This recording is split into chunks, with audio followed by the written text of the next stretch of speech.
Eu sou o Caleb Benjamin Sotarispe, que eu sou participante do jornal e agora eu e o Gabriel vamos entrevistar você, tá? Tá bom. Eu sou o Gabriel, participo do projeto de jornal e a gente queria te entrevistar para a gente poder publicar esse evento no jornal. Vou começar as perguntas, tá? Tá bom.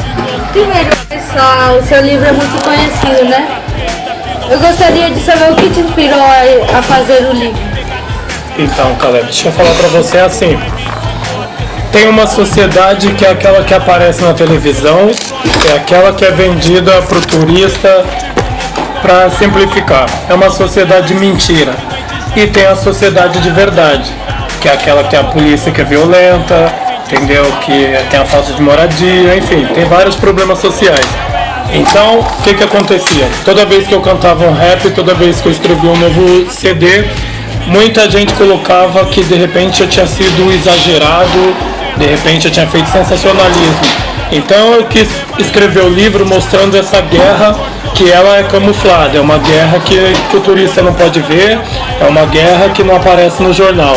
Então a tentativa foi justamente essa, mostrar essa guerra, que é uma guerra não declarada, mas ela é atuante. Enfim, é uma guerra que está o tempo todo massacrando o nosso povo, está o tempo todo atingindo a periferia, só que ela só é noticiada para vender jornal. Ela nunca é noticiada para fazer mudança, entendeu? Como foi sua experiência na periferia antes de... Então, eu diria que não foi. Está sendo porque eu vivo na periferia e nunca vou sair dela, entendeu? Então eu era um menino igual vocês, entendeu? Que cresceu dentro das privações econômicas, sociais, enfim. Um menino que não tinha o que comer, não tinha o que vestir, entendeu? Que às vezes até errou, de uma forma errada culpava a mãe pelos problemas que afetavam a minha vida, só que é aquilo que eu falei mais atrás ali. Uma vez eu comecei, a partir do momento que eu comecei a ouvir o rap, eu me identifiquei e resolvi cantar. E quando eu cantei, eu entendi o poder de transformação que estava ali na música, no rap. Então não era apenas musical, não era apenas o talento de cantar, eu precisava de mais bagagem, eu precisava ter mais conteúdo, até porque quando você escreve uma música, tem as pessoas do outro lado, as pessoas que você pode ajudar ou pode prejudicar, dependendo daquilo que você escreve. Então foi a hora que eu comecei a me informar, foi a hora que eu comecei a buscar justamente aquele estudo que eu não tinha. Porque pelo fato de eu ter saído da escola, eu não tinha aquele estudo que na hora de escrever a música eu sentia essa falta. Então foi através do livro, fui buscando informação e foi assim. Soubemos que você já esteve na cadeia, né? Como foi essa experiência na cadeia? Não, na verdade eu nunca fui preso. Eu fui na cadeia, assim, fazer palestra, fazer shows, entendeu?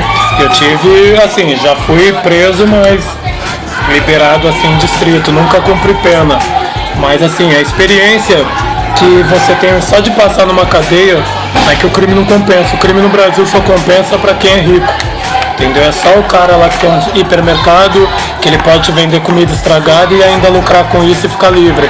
É só o político que pode desviar um monte de verba da escola, da merenda, pode roubar a moradia, entendeu? Enfim, pode cometer o crime que quiser, que ele continua livre, entendeu? Então, a cadeia te dá essa visão, que o crime só compensa para quem tem dinheiro. O que te inspirou a começar a cantar rap, fazer as músicas? Então, aconteceu de uma forma meio inusitada, apareceu do nada. Eu tinha um cunhado e esse cunhado acabou roubando um gravador. E dentro do gravador veio uma fita que tinha uma música do Taíde, que era Corpo Fechado. Aí quando eu ouvi essa música, aquilo ali começou a me inspirar e eu comecei a escrever e de lá pra cá estamos aí. O que você falaria para os alunos que não vêm para a escola para estudar, vêm para bagunçar? Então, eu até bateria na mesma tecla que de mais atrás ali. A informação é a chave do mundo. A informação tem o poder transformador. Se você ignorar a escola, se você não usar esse momento, essa idade escolar para estudar, você vai pagar um preço muito caro no futuro. E isso não é uma frase feita para impressionar, é a verdade dos fatos. Se a gente fizer uma pesquisa, todas as pessoas que não têm um bom emprego, todas as pessoas que estão passando fome, todas as pessoas que estão ali na rua, morando na rua, pedindo esmola, se você perguntar, ela vai falar que ela não tem um estudo. Claro, tem uma exceção ou outra, tem até diploma e está na rua, mas normalmente a regra é, aquele que não estuda, aquele que não procura os livros, ele acaba terminando dessa forma. Ele acaba terminando numa cadeia, ele acaba terminando morto pela polícia em algum assalto, ele acaba pedindo esmola. É assim, o mundo é cruel e a consequência é essa mesmo. Então eu diria para todas essas crianças jamais deixarem os estudos, jamais deixarem de prestar atenção no professor, porque o professor, na verdade, ele é mais que um amigo, ele é até um herói. Porque com o salário que ele ganha, ele mal consegue sobreviver. E mesmo assim ele vem, entendeu? Em vez de ele estar trabalhando em outra coisa até mais lucrativa, ele vem justamente porque ele quer uma mudança. Ele quer que você seja uma pessoa melhor, ele quer que você tenha a cidadania, que você consiga, no futuro, pelo menos sustentar a sua família de uma forma digna. Entendeu? O que você passa com essa ideia? O boy me ensinou a ter isso nos olhos. Então, eu quero dizer que assim, existe uma sociedade de consumo e uma sociedade que te prega a cultura da violência. Então, ele ensina o tempo todo, porque nessa música na verdade, é bom que se diga que eu estou interpretando um cara no crime. Então, quando você está no crime, justamente você foi influenciado por essa cultura da violência e por esse mundo consumista. Entendeu? O cara que ele não tem aquilo que ele sonha, ele não tem um bem material que ele queria tanto ter, e aí na hora que ele procura esse bem material que a televisão o tempo todo está ali propagandeando para ele, na hora que ele olha ao redor dele, ele vê que ele não tem a condição financeira, ele vê que ele não tem nenhum incentivo e não vai conseguir isso através do trabalho, ele vai fazer o quê? Ele vai pro crime. Então nessa música eu estou interpretando um cara que está no crime e ele fala assim, eu estou apenas seguindo a cartilha do Playboy. Eu estou fazendo o que o sistema quer. O Playboy não mata por dinheiro, ele não assalta por dinheiro, ele não mata crianças por dinheiro. Então ele está indo pro crime também por dinheiro, fazendo exatamente o que foi ensinado pelo opressor, pelo sistema dele. O que você acha sobre o trabalho das crianças, trabalho infantil, e sobre a criança trabalhar na lavoura de laranja e não ter impressão digital? Então, é exatamente aquilo que a gente estava falando sobre uma sociedade escravizadora, entendeu? Então, num país justo, num país igualitário, primeiro, criança não precisaria trabalhar, entendeu? Então, por aí você vê como o opressor, ele é cruel, entendeu? Porque ele jamais colocaria o filho dele para trabalhar, mas ele escraviza os filhos da classe pobre, entendeu? O que eu penso sobre o trabalho infantil é que ele é criminoso e deveria ser erradicado. Já teria sido erradicado se a gente tivesse na política verdadeiros representantes da favela, pessoas que são da periferia, até porque, por exemplo, a gente fala aqui sobre o trabalho infantil. Se o filho do opressor não trabalha numa lavoura, ele não vai se incomodar. Entendeu? O nosso filho é a criança da periferia que está lá sendo escravizada. Então quem vai sentir na pele aquilo que acontece com ela? O cara da periferia, ele se sente porque ele vê nele um igual. Agora o opressor que não vê na gente um semelhante, não vê na gente uma pessoa igual, ele não se importa. Por isso ele escraviza. O que você acha sobre os políticos corruptos? Deveria ser extinto. E é justamente isso que a gente está falando agora. A política no Brasil, ninguém entra na política para melhorar a vida do povo, entra para melhorar a própria vida. Política é balcão de negócio. No Brasil é um sinônimo de emprego remunerado com uma grande renda. Entendeu? O cara que está ali pedindo voto, ele não está ali, ele pode até falar sobre saúde, educação, ele pode até apresentar uma plataforma de governo, mas é só conversa fiada para ser eleito. Depois que ele for eleito, ele só vai pôr dinheiro no bolso, é isso. Entendeu? Então, o político corrupto, como mau político, como aquele político que também não tem vocação para estar lá, nenhum desses deveria existir. E isso acontece por quê? Porque justamente a política não é uma matéria escolar. Se fosse uma matéria escolar, a gente saberia a importância e todo mundo teria essa noção e justamente ia buscar o quê? O nosso lugar de direito. Representamos 90% da população. Então nós temos que ter 90% da bancada política. Temos que ter 90% de nós na justiça, no hospital. Aquele cara que está ali no hospital para ser operado, se ele fosse operado por pessoas que vissem nele um semelhante, as chances não seriam maiores? Entendeu? Então é dessa forma que eu penso. Enquanto a gente não tiver uma representação em conformidade com o nosso número o nosso percentual na periferia, não vai mudar. Posso fazer uma pergunta? Será que você pode falar um pouquinho sobre o Malcolm X? Então, Referências suas. Malcolm X é uma das minhas referências, assim como Gandhi, Che Guevara, vários outros, Marx. Mas o Malcolm X é muito importante, eu cito bastante porque assim, ele era uma pessoa que estava no crime, era uma pessoa completamente desandada, se drogava e não estava nem aí para militância política, entendeu? Problemas sobre o problema do negro e tal. Na verdade, ele estava ali, ele era mais um escravizado. E aí, ele quando está na cadeia, ele recebe a visita do cara que depois virou inimigo dele, só que assim, de uma maneira ou de outra, a partir do momento que ele teve essa conversa, ele enxergou o verdadeiro papel dele na sociedade. E foi a hora que ele começou a se informar. Então a história dele mostra o antes e depois de uma pessoa quando ela abre um livro. Entendeu? Então ali fica muito claro quem era o Malcolm X antes de se informar e depois naquilo que ele se transformou. Se transformou numa das maiores lideranças do mundo, entendeu? Um dos maiores revolucionários justamente por isso. Pelo fato de ter estudado a história negra, pelo fato de ter entendido a guerra em que ele estava inserido e também entendido a história do negro nos Estados Unidos.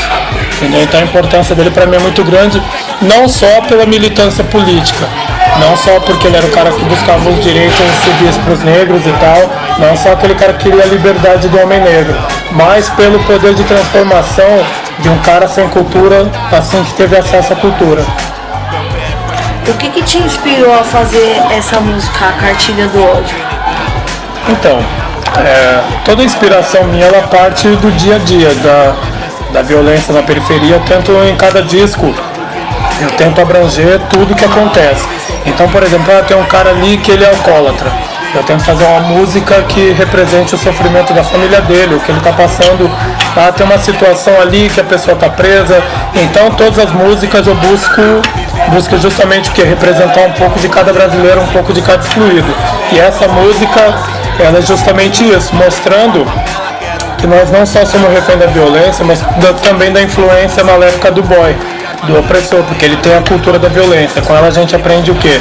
Que o certo é atirar primeiro, conversar depois. A gente aprende o quê? Matar. Por exemplo, aqui na escola, muita criança chega justamente vítima, refém dessa cultura de violência, então ela tem um preconceito, o bullying justamente vem dessa cultura de violência, essa cartilha do ódio, entendeu? Que ela é muito abrangente. O que você acha sobre a violência, tipo assim, um aluno agride um professor, o que você acha sobre essa ideia, assim? Você acha justamente, então, é isso que eu tô falando, é essa cultura de violência. É justamente essa cultura de violência que gera esse tipo de reação. Então o aluno precisa entender o quê? Primeiro que ele não vê na escola um porto seguro, ele não vê na escola uma instituição que vai transformar a vida dele, que vai beneficiar ele de alguma forma. Então ele imagina o quê? Que já que a escola ele vem só para perder tempo, aquela pessoa que está ali na frente está enchendo o saco dele. Então a partir do momento que ele não respeita a instituição, ele não respeita a pessoa que está ali na frente dessa instituição tentando ensinar ele. Então é justamente isso, falta de informação, falta de uma estrutura familiar também, até porque na minha época o professor tinha muito mais respeito, o professor falava silêncio, era silêncio, então falta justamente isso. A comunicação não só do professor, claro que o professor fala o tempo todo, a família também, entendeu? Então quando o professor reclama, a primeira reação hoje é a reação natural que a própria família, o professor está falando demais. Sendo que o certo é você tentar ver se aquilo que ele está falando tem fundamento. Se o aluno realmente desobedeceu, se o aluno realmente está desinteressado. E é isso, não pode deixar a cultura da violência chegar nesse patamar extremo. Entendeu? Na classe, o professor não é que é uma autoridade, como fazer, é a autoridade máxima, mas não é uma autoridade que vai violentar seus direitos, não é uma autoridade que está ali para te reprimir. É uma autoridade máxima da disciplina que no final vai beneficiar você. Garanto que todo aquele cara que não ouviu o professor, que até espancou o professor, agrediu, no futuro ele vai se arrepender. Você fala na sua que ainda há escravos, né? Só que agora é diferente, você fala uma referência sobre a senzala. Se a gente fizer um comparativo do barraco e do trabalhador comum, o escravo vivia de uma melhor maneira. Entendeu? Se você pegar que a pessoa estava na senzala, ela tinha comida, ela tinha até uma vestimenta, não que eu estou falando que isso é de qualidade nem que era justo ou que era certo. Mas se você fizer um comparativo com muitas pessoas, hoje em dia a pessoa não tem a moradia, não tem, se tiver roupa, não tem comida. Então quando você faz uma análise, a escravidão de hoje ela é muito pior. Na verdade, a Lei Áurea não garantiu direito nenhum. Ela apenas libertou quando não era mais viável, quando não era mais rentável. Entendeu? Manter escravo quando foi assinada a Lei Áurea era algo que não valia mais a pena. Entendeu? Por vários fatores históricos e tal. Mas eu falo assim, quando eu digo que a escravidão continua, é só a gente fazer uma análise sobre a situação de cada pessoa. A pessoa na periferia ela não consegue progredir, ela não consegue crescer culturalmente, pessoalmente, mentalmente, então ela está ali, prisioneira do barraco, prisioneira da condição financeira dela precária, e ela não consegue sair disso. Isso é uma escravidão. A partir do momento que você tem uma política que você não participa, que você não decide, entendeu? Que as pessoas nem te ouvem, é escravidão, entendeu? O que você acha desse parágrafo que você fala na música? O sangue originou a geladeira em nosso tempo. Então, é como eu estava falando, essa música eu estou representando um bandido. Então, assim, infelizmente, porque assim, a gente fala de educação. Só uma intervenção, Eduardo, eles estão fazendo bastante perguntas sobre a cartilha do ódio, porque foi a música que a gente trabalhou em sala de aula. Entendi. Então, nessa música aí, como ele é do crime, ele está mostrando que assim, porque não é uma fórmula exata, estudar também não é uma garantia 100% que você vai ter um futuro decente. Também conheço gente que estudou, mas é óbvio que a maioria que estuda, no final consegue chegar num patamar razoável de vida. Mas, na verdade, ali ele está mostrando que dentro dos caminhos normais, naturais, ele não conseguiu nada. Entendeu? Dentro das opções deixadas para as pessoas da periferia, ele não conseguiu nada. Ele conseguiu através da violência. Porque no final, o que acaba acontecendo? Entendeu? Mais alguma pergunta, meninos? O que você acha sobre essa música? Você queria, relacionar alguma coisa, pra comunidade, ou mesmo pela realidade do bandido, alguma coisa assim? Em qualquer música você tem um intuito. Essa, como todas as outras não foge à regra. Então, mesmo eu interpretando ali um bandido, eu estou mostrando o quanto o sistema é cruel. Ele transforma uma criança, entendeu, no latrocida, no sequestrador. Porque assim, vamos falar sobre até essa matéria que está mais em pauta, que não sai do jornal, do menor que atirou na cabeça do aluno, entendeu? Ele atirou, tudo bem, mas aquela arma foi fabricada na periferia? Não foi, entendeu? A carência é culpa dele? Não é. Então ele também é vítima. Então, quando você faz uma música mostrando o que faz a pessoa ir para o crime, o que torna ela violenta, na verdade você está mostrando o quanto a engrenagem do sistema ela é desumana, o quanto ela não se importa. Entendeu? Então, na verdade, por exemplo, nesse episódio que eu citei, a culpa é muito mais da política, a culpa é muito mais de quem administra a nação do que propriamente do menino que atirou. O que você acha sobre a polícia pacificar a comunidade? É assim, pacificação real, ela é feita por batalhão de médico, de professor, entendeu? Não é feito com tanque de guerra. Então toda pacificação que é começada com tanque de guerra, com tiro, com morte, não é pacificação, é lavagem social, é higienização. É assim, nós estamos matando as pessoas que a gente acha que de repente durante a Copa do Mundo vão incomodar os visitantes. Então, na verdade, aquilo não é uma pacificação, é um extermínio. Porque eles precisam o quê? Vender uma imagem para o mundo de paz, uma imagem de país seguro.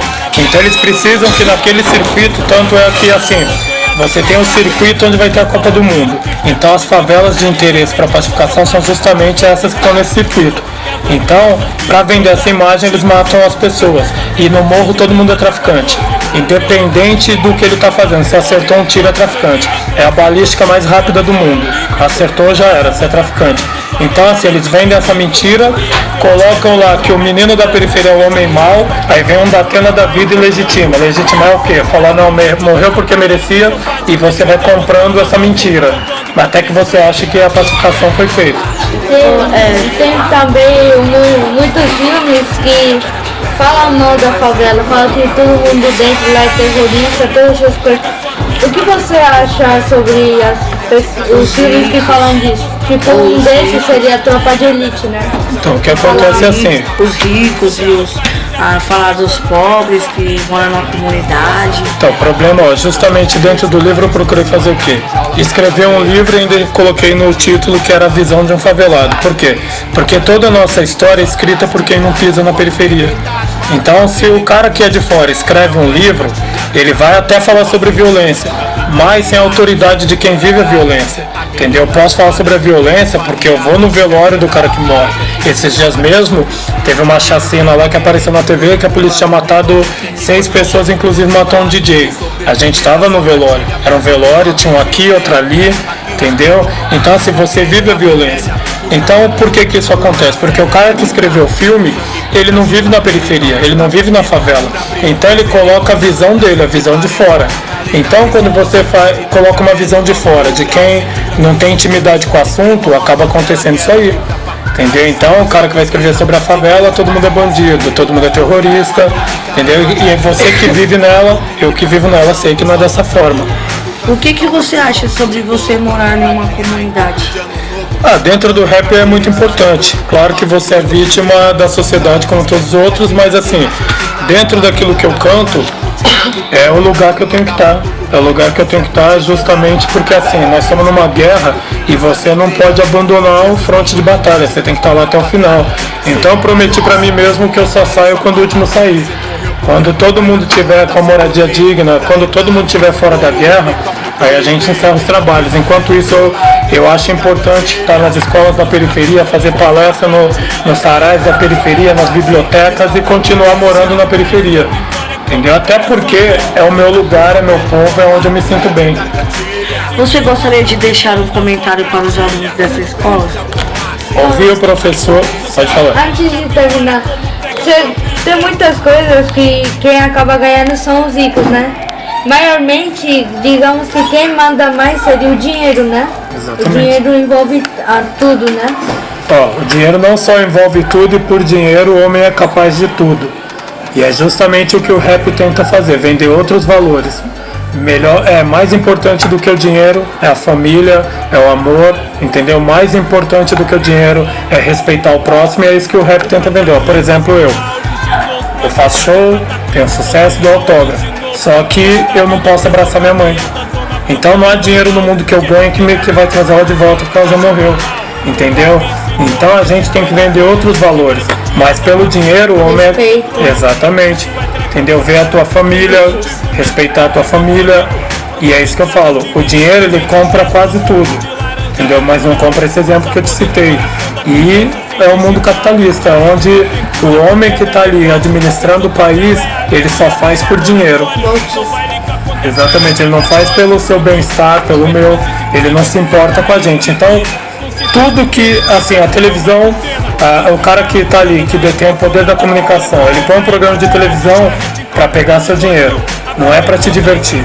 O cara que está na política, ele não tem nenhum projeto para que você tenha um futuro melhor, ele apenas quer dinheiro no bolso. Felizmente é isso. Você gostaria de deixar alguma mensagem para os alunos dessa escola? Não só para os dessa escola, mas para todos aqueles que tiveram a oportunidade de ouvir a nossa entrevista aqui. Brilhante, por sinal, muito boa, vocês estão de parabéns. Deixar o que é assim, só apenas reafirmar tudo aquilo que eu já tinha dito. Estudar, ouvir o professor, obedecer o pai e a mãe. Essa, eu diria, não posso dizer que é a chave do sucesso, mas já é o primeiro passo para um futuro ameno, para um futuro digno, entendeu? Essa é a idade mais importante da tua vida. O homem do futuro depende da criança e do adolescente desse momento. Se errar agora, paga o preço depois. Então, se manter firme nos estudos, focado, ouvindo o professor, ouvindo aquele que te quer bem. Se plantar agora, tem que colher depois. Sem dúvida nenhuma, em todos os sentidos. Se você plantar o bem agora, você vai colher o bem depois. Se você plantar o mal agora, infelizmente vai colher uma vida ruim depois. Obrigado por você ter colaborado com a nossa entrevista. Imagina, eu que agradeço vocês aí. Muito obrigado por você ter dado a palestra. Eu acho que a gente pode se inspirar em você, entendeu? Para ter uma juventude melhor e uma escola também muito melhor. Eu que agradeço vocês, agradeço o convite de todos e estamos sempre à disposição. Valeu, gente. Obrigada. Valeu. Imagina.